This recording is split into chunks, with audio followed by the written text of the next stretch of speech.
श्रीमद् भगवद गीता अध्याय संख्या 4 श्लोक संख्या 25, 26 और 27। 25 से 27 तक 25वां श्लोक पढ़ता हूँ।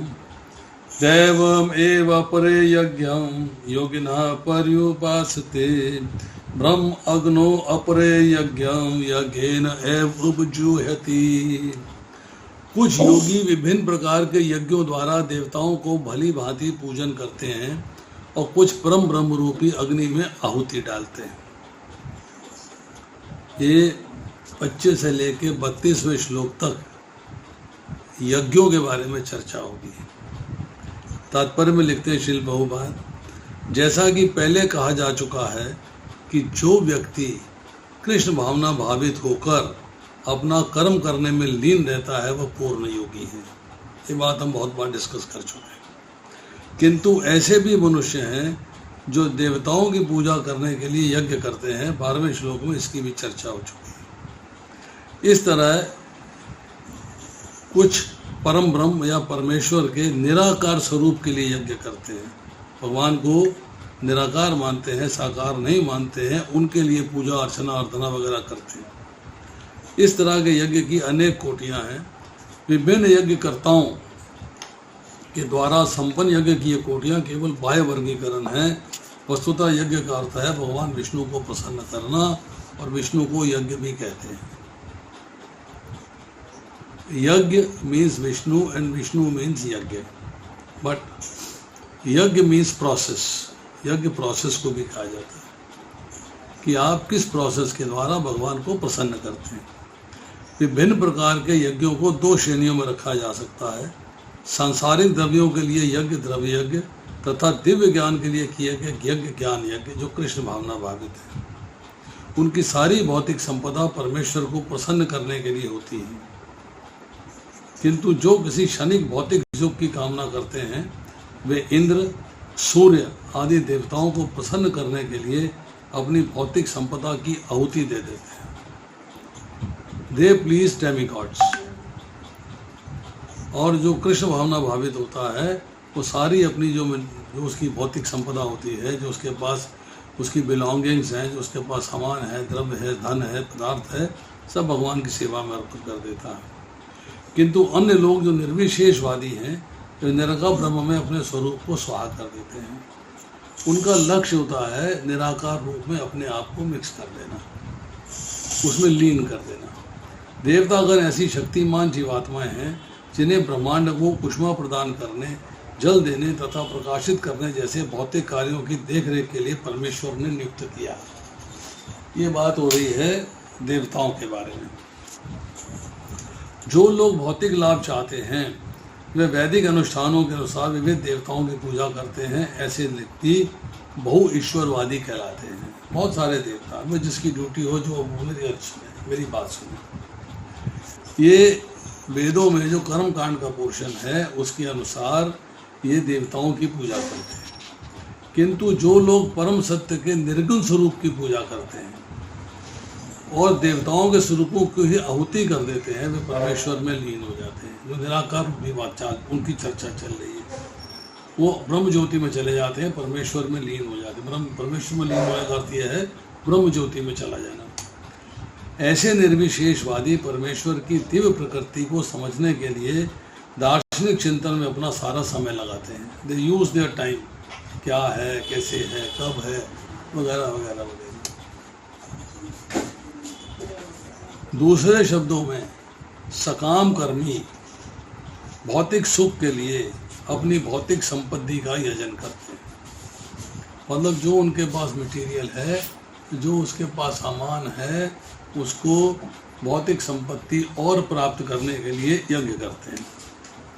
किंतु निर्विशेषवादी परम ब्रह्म में लीन होने के लिए अपनी भौतिक उपाधियों का यजन करते हैं। वो जो उनके पास पद है, प्रतिष्ठा है, उसको यूज करते हैं भौतिक उपाधियों को प्राप्त करने के लिए और भौतिक सुख प्राप्त करने के लिए। निर्विशेषवादी के लिए यज्ञ अग्नि ही परम ब्रह्म है, जिसमें पाद्म स्वरूप का विलय ही आहुति है। आपने यज्ञ के लिए जो अग्नि प्रज्वलित की जाती है वही परम ब्रह्म है, उसी को भगवान मानते हैं। और जिसमें अपने स्वरूप को विलय कर देते हैं। Yes, I am totally sacrificing my self in this. किंतु अर्जुन जैसा कृष्ण भावना भावित व्यक्ति कृष्ण को प्रसन्न करने के लिए सर्वस्व अर्पित कर देता है। इस तरह उसकी सारी भौतिक संपत्ति के साथ साथ आत्मस्वरूप भी कृष्ण के लिए अर्पित हो जाता है।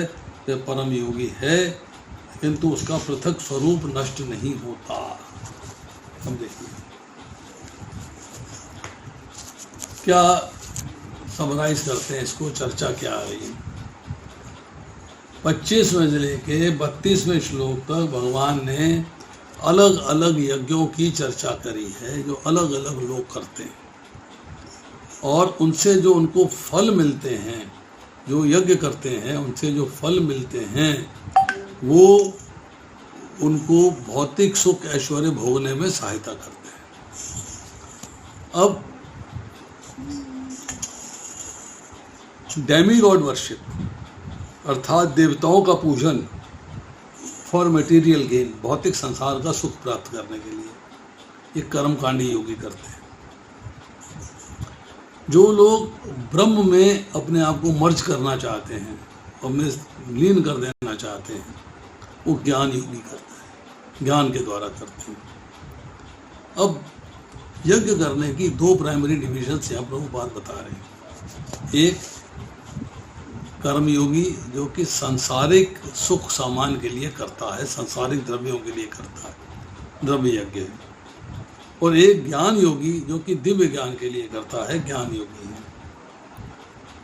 देव यज्ञ करता है देवताओं के प्रति किया गया यज्ञ, मतलब जो प्रोसेस देवताओं को प्रसन्न करने के लिए किया जाता है। जब आप ज्ञान की प्राप्ति करते हैं तो क्या प्राप्त करते हैं कि जीवात्मा का ब्रह्म के साथ कनेक्शन क्या है, एकता का चिंतन करते हैं कि किस तरीके से जीवात्मा मृत्यु के बाद भगवान के साथ लीन हो जाए। अब जो योगिना शब्द इस्तेमाल होता है साधक के लिए होता है। साधक वो जिसने ममता छोड़ दी है, आसक्ति छोड़ दी है और फल की इच्छा छोड़ दी है।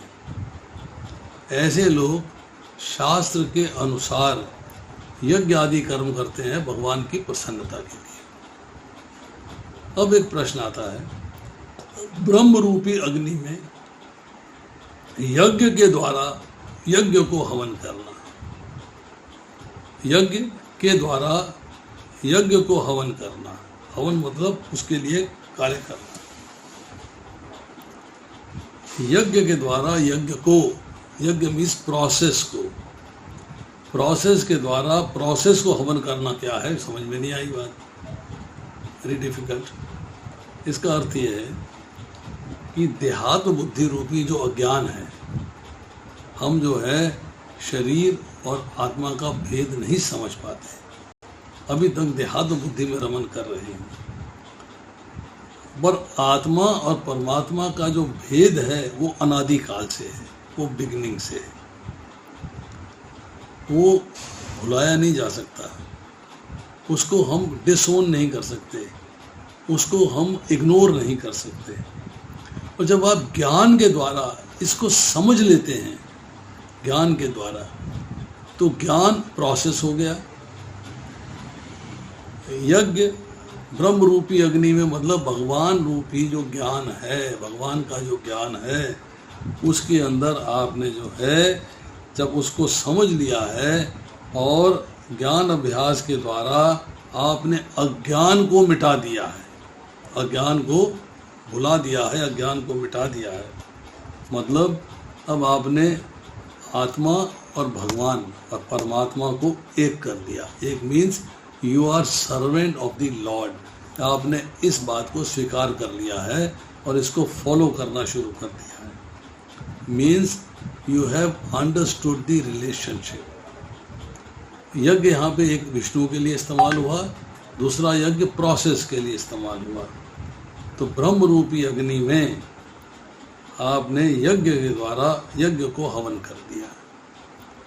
यज्ञ मतलब प्रोसेस जो आपने एडॉप्ट किया है, उससे आपने भगवान विष्णु को प्रसन्न कर दिया है। इसको ब्रह्म रूपी अग्नि में आपने आपको समर्पित कर देना कहते हैं।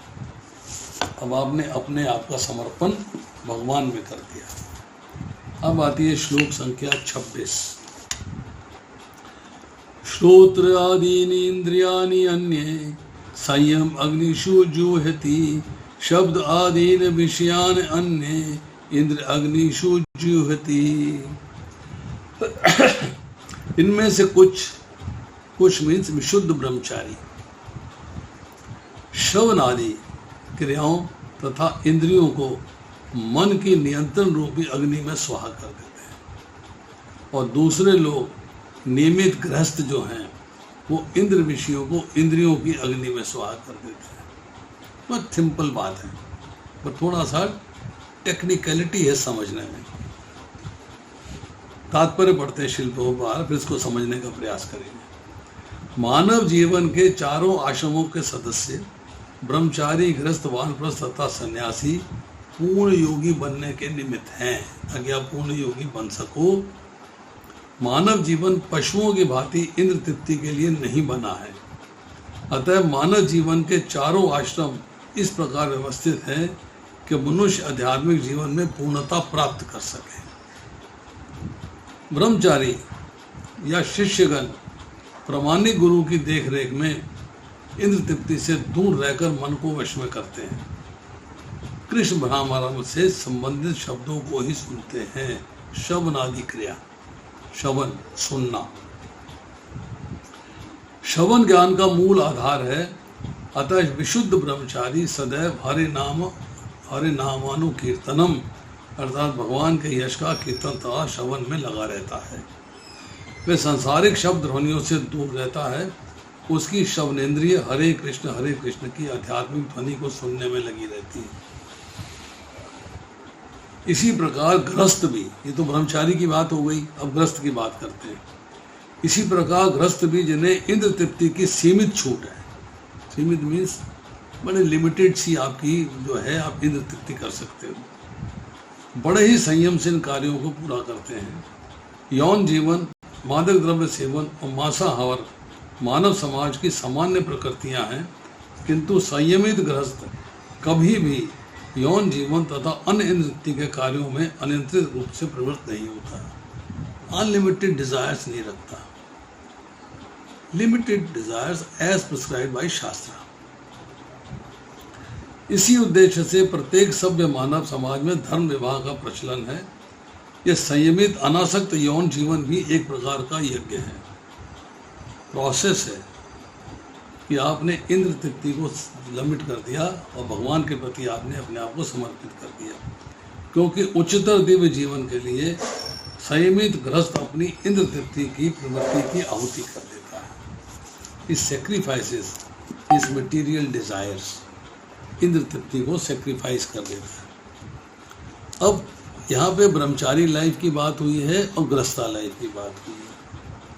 पहले दो के अंदर था सांसारिक द्रव्यों के लिए और दिव्य ज्ञान के लिए। अब यहाँ आ रही है ब्रह्मचारी के लिए और गृहस्थ के लिए। एक शब्द इस्तेमाल होता है नैष्ठिक ब्रह्मचारी। नैष्ठिक ब्रह्मचारी क्या है? इसकी ब्रह्मचर्य में कंप्लीट निष्ठा है। कैसी निष्ठा है? कि जो उसकी इंद्रियां हैं उनको संयम रूपी अग्नि में स्वाहा कर देता है, मत ही निग्रह करता है, ऐसे इंद्रियों को कंट्रोल में कर लेता है कि उसकी इंद्रियां जो हैं संयमित हो जाती है। अर्थात जो संयमित मन है उसको अग्नि कहा गया है, और उसमें हवन कर देता है अपनी इंद्रियों को। मतलब इंद्रियों के द्वारा केवल भगवान की चर्चा ही देखता है, सुनता है, स्पर्श फील करता है, सेवा करता है और किसी कार्य को नहीं करता। मतलब शुद्ध मन में इंद्रियों को लीन कर देता है। अब गृहस्थ की बात आ रही है कि कुछ तो शब्दादि विषयों को इंद्रियों रूपी अग्नि में लीन कर देते हैं। सेंसेस को फायर की तरह माना गया है। सेंसेस के बारे में क्या गया है कि they absorb themselves in this practice of experiencing the sub-object without attachment। वो जो सेंस ऑब्जेक्ट है उसको स्वीकार करते हैं पर उससे अटैच नहीं होते हैं। इंद्र तृप्ति नहीं करते, क्या करते हैं? प्रत्याहारा। प्रत्याहारा का मतलब होता है इंद्रियों को इंद्र विषयों से डिटैच कर देना। संयम, संयम का अर्थ क्या होता है? कंट्रोलिंग योर माइंड, मतलब इंद्रियों को वश में कर लेना, क्योंकि मन इंद्रियों के ऊपर होता है। तो मन को कंट्रोल कर लेते हैं तो इंद्रियों को वश में कर लेते हैं। अब जब इंद्रियां वश में हो जाती हैं तब उन इंद्रियों की पावर डिक्रीज हो जाती है, तो मन को विषयों में लगाने की शक्ति उनमें नहीं बचती, तो प्रत्याहारा हो जाता है, टोटली डिटैचमेंट हो जाती है। टारगेट क्या है? टारगेट है भगवान की प्राप्ति। जॉब डन, क्या कार्य हो रहा है? Sense control. आपने इंद्रिय निग्रह किया, सेंस कंट्रोल किया, इंद्रियों को वश में किया। अचीव क्या किया? मन से इंद्रिय विषयों का चिंतन हटाया और निरंतर परमात्मा का चिंतन लगाया। ये आपकी अचीवमेंट है। इंद्रियों को अग्नि रूप कहा गया है कि विषय जो हैं, जो सेंस ऑब्जेक्ट्स हैं, विषय में जो मन और इंद्रियों को विचलित करने की शक्ति है, जब उसका नाश करके इंद्रियों को मन में विलीन कर देते हैं, इसका मतलब है जो आपके विषय हैं उनको आपने इंद्र रूपी अग्नि में समर्पित कर दिया, विलीन कर दिया। अब आती है श्लोक संख्या 27। सर्वाणि इंद्रिय कर्माणि प्राण कर्माणि स च अपरे आत्म संयम योग अग्नो जुहति ज्ञान दीपते। दूसरे जो मन तथा इंद्रियों को वश में करके, मन तथा इंद्रियों को वश में की बात चर्ची पिछले श्लोक में कर लिया उसने। दूसरे जो मन को इंद्रियों को वश में करके आत्म साक्षात करना चाहते हैं, संपूर्ण इंद्रियों तथा प्राण वायु के कार्यों को संयमित मन रूपी अग्नि में स्वाहित कर देते हैं। इंद्र विषयों को इंद्रियों में, अब इंद्रियों को मन में आपने स्वाहा कर दिया। तात्पर्य लिखते हैं, यहाँ पर पतंजलि द्वारा सूत्रबद्ध योग पद्धति का निर्देश है।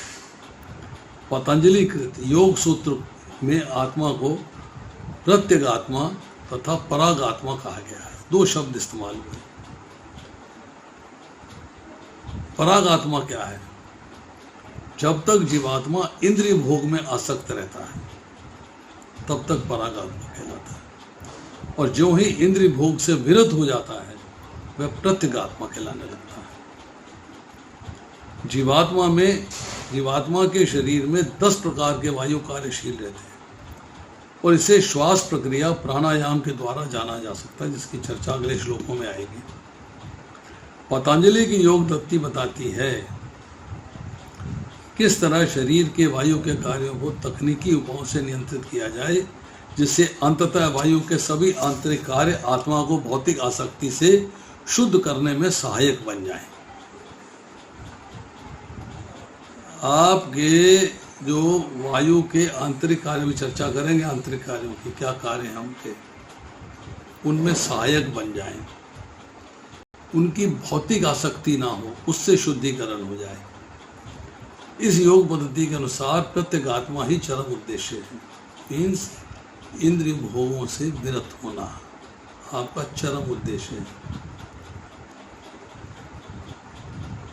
और यह प्रत्यगात्मा पदार्थ की क्रियाओं से प्राप्त की जाती है।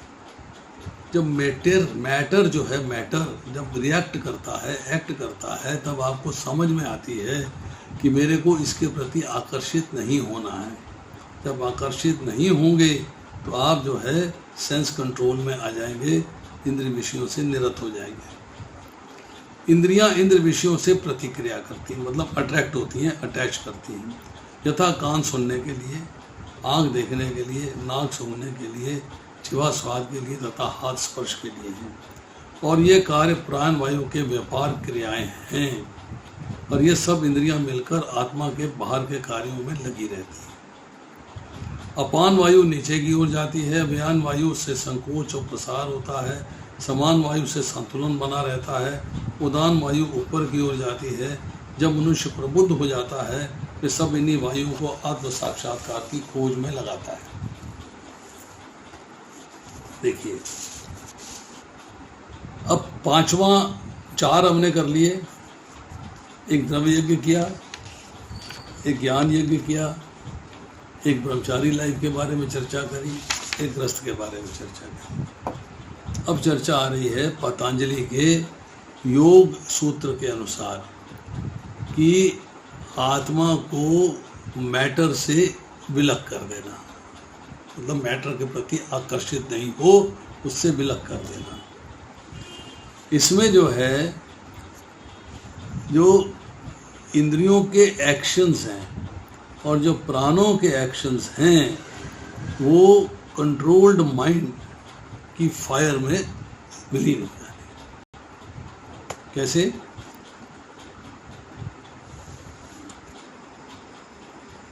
जो with the mind they attempt to destroy the tendency for activities of senses and pranas.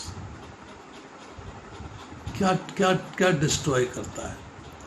Destroy करता है इंद्र विषय, डिस्ट्रॉय करती हैं इंद्रियां, डिस्ट्रॉय करता है इंद्र विषयों के प्रति इंद्रियों का आकर्षण।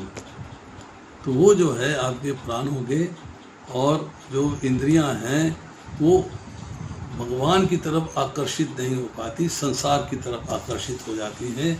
इसलिए कहा गया है कि वो उनकी टेंडेंसी जो है एक्टिविटीज़ की जो होनी चाहिए उसको डिस्ट्रॉय कर देती है, उसको बिगाड़ देती है। अब अगर 5 मुख्य प्राण हैं और 5 गौण प्राण हैं, अगर उनको वश में कर लेते हैं तो मन वश में हो जाता है। यही ध्यान योग में पढ़ाया जाएगा, इसे ही प्राणायाम कहते हैं। प्राण क्या होता है?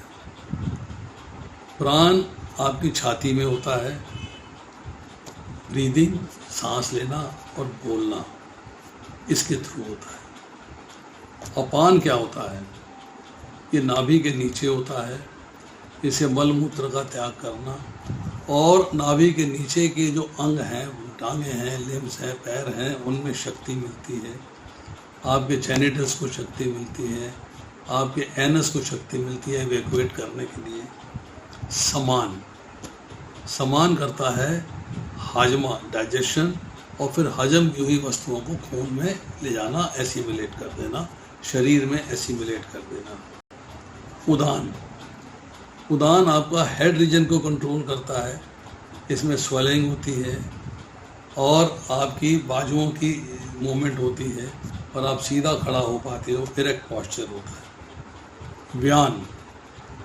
व्यान जो है सारे शरीर में रहता है, आपके ब्लड का सर्कुलेशन करता है और बाकी जो प्राण हैं उनकी एक्टिविटीज़ को कोऑर्डिनेट करता है, समन्वय बनाता है, तालमेल बनाता है।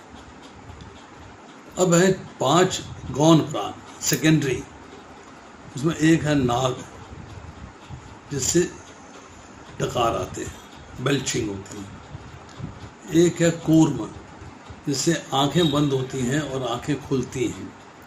एक होता है कुकर, जैसे करकरा भी कहते हैं, इससे भूख लगती है और छींक आती है। एक है देवदत्त, जिससे कि नींद आती है और उबासी आती है।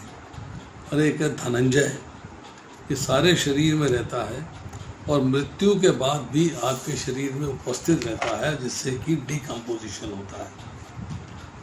ये जैसे है आपको सारा ज्ञान मिलता है घरांड संहिता अध्याय संख्या 5 श्लोक संख्या 64 में।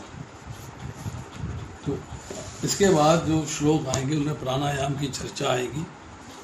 छठा आएगा चैरिटेबल वर्क, 7वीं आएगी ऑस्टेरिटी, 8वां आएगा मिस्टिक योगा, 9वीं आएगी वैदिक स्टडी। ये आपको जो है, इसके बाद फिर प्राणायाम की चर्चा आएगी, तब आपके यज्ञ जो है संपूर्ण होंगे, फिर दिव्य ज्ञान की चर्चा आएगी। तो आज इतना ही, 3 श्लोक किए हैं। किसी का कोई प्रश्न है तो पूछ सकता है, कोई बात न समझ में आई हो तो मैं रिपीट कर सकता हूँ, मैं दोहरा सकता हूँ। सुनना पड़ेगा आपको लेक्चर। मैं लेक्चर पोस्ट करूँगा शीघ्र ही, आज नहीं करूँगा, कुछ दिनों में करूँगा। मैंने वरुण प्रभु से रिक्वेस्ट करी थी, आज वो आए थे मेरे पास। मैंने कहा था कि आप जो है इसको पोस्ट करिएगा। मैंने कहा ठीक है, आप चौथा अध्याय ख़त्म कर लीजिए तो मैं सारे के सारे लेक्चर जो आपके पेंडिंग हैं सारे पोस्ट कर दूँगा। उनके लिंक बन जाएंगे तो आपको लिंक आते रहेंगे। अभी भी आपको लिंक आ रहा होगा, नहीं आ रहा होगा तो मुझे बता दीजिएगा, मैं उसको लिंक को भिजवा दूँगा। मैंने दीप्ति माता जी से रिक्वेस्ट करी थी कि उनके पास लिंक आएगा तो उसको आगे फॉरवर्ड कर देंगे बाकी ग्रुप्स में। अब ये कैसे होगा, इसके लिए मुझे एक छोटा सा आपसे मतलब सहयोग चाहिए, उसके लिए डिस्कस कर लेंगे अभी।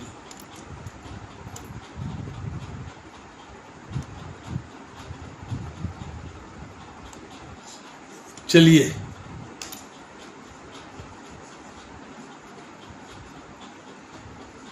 दिल्ली में इस वक्त इतनी पोल्यूशन है कि मैं कमरे में बंद बैठा हूँ, मेरी आंखें जल रही हैं, इतना बुरा हाल है पोल्यूशन का। आई डोंट नो गुड़गांव में क्या हाल है।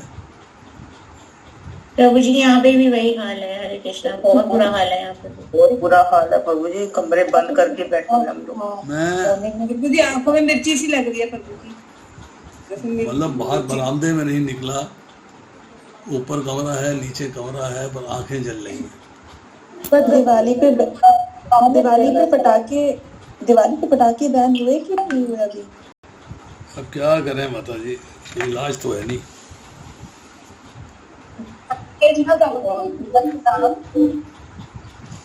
प्रभु जी सोनीपत और पानीपत तक है, उसके बाद क्लियर है बिल्कुल। कुछ नहीं हो सकता माता जी, ऐसे ही चलता रहेगा। कल हम अगर आप चाहेंगे, मेरे पास जो है अब मंडे को क्लास नहीं है, Monday I in Vrindavan, Monday को मैं फिर वृंदावन जा रहा हूँ इमरजेंसी में, और उसके बाद 1-2 दिन और शायद क्लास नहीं कर पाऊँ। कर सका तो मैं ज़रूर करूँगा, जैसे आज मैंने लास्ट मिनट में मैसेज अपलोड किया 7:30 बजे। हाँ जी, बार बार देख रहे थे, नहीं मिल रहा था। वो बिल्कुल प्रॉब्लम्स हैं, मेरे गेस्ट आए हुए हैं तो मेरे को उनको भी एंटरटेन करना पड़ता है, तो हो सकता है 1-2 दिन में बीच में उनके साथ मुझे कहीं जाना पड़े तो मैं क्लास ना कर पाऊँ, पॉसिबिलिटी है। तो भी आपका तबीयत ठीक है? तबीयत तो माता जी वैसी ही चल रही है, उसमें कोई, जैसे एक पुरानी बात कहते हैं, ना सावन हरे